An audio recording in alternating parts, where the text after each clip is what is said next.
என்னதான் அட்வான்டேஜஸ் வே ப்ரோட்டீனில் நிறைய இருந்தாலும் இந்த 2 டிஸ்அட்வான்டேஜஸ் வே ப்ரோட்டீனில் கண்டிப்பாக இருக்குது, நோட் பண்ணிக்கோங்க. Number 1, high cost.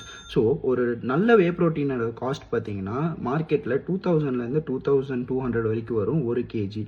இதுவே வந்துட்டு நீங்கள் ஒரு 30 டேஸ்க்கு வந்துட்டு எடுக்க முடியும்.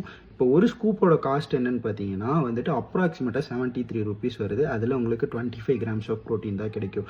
இதே 25 கிராம்ஸ் ஆஃப் ப்ரோட்டீனை உங்களோட ஹோல் ஃபுட்ஸ்லேருந்து எடுக்கணும் அப்படின்னா நீங்கள் வந்துட்டு ஒரு 4 எக்ஸ் எடுத்தீங்கனாலே போதும். ஒரு எக்கோட காஸ்ட் 6 ருபீஸ்னு வச்சுக்கிட்டா கூட 24 ருபீஸில் வந்துட்டு உங்களுக்கு இந்த 25 கிராம்ஸ் ஆஃப் ப்ரோட்டீன் கிடைச்சிடும். அதே 73 ருபீஸ் காஸ்ட்டில் நீங்கள் அரௌண்ட் 75 கிராம்ஸ் ஆஃப் ப்ரோட்டீனே வந்துட்டு எக்ஸ் மூலியமாக எடுத்துக்க முடியும். ஸோ செகண்ட் என்னன்னு பார்த்தீங்கன்னா ஸ்டொமக் அப்செட். சில பேர்த்தினால இந்த வே ப்ரோட்டீனை ப்ராப்பராக டைஜஸ்ட் பண்ண முடியாது. அதனால வந்துட்டு அவங்களுக்கு stomach upset, blotting and other stomach related issues வந்துட்டு ரொம்பவே வரக்கு வாய்ப்பு இருக்குது. ஸோ ஒரு எக்கனாமிக்கலாக மிடில் கிளாஸில் இருக்கிற நமக்கு காஸ்ட் அப்படி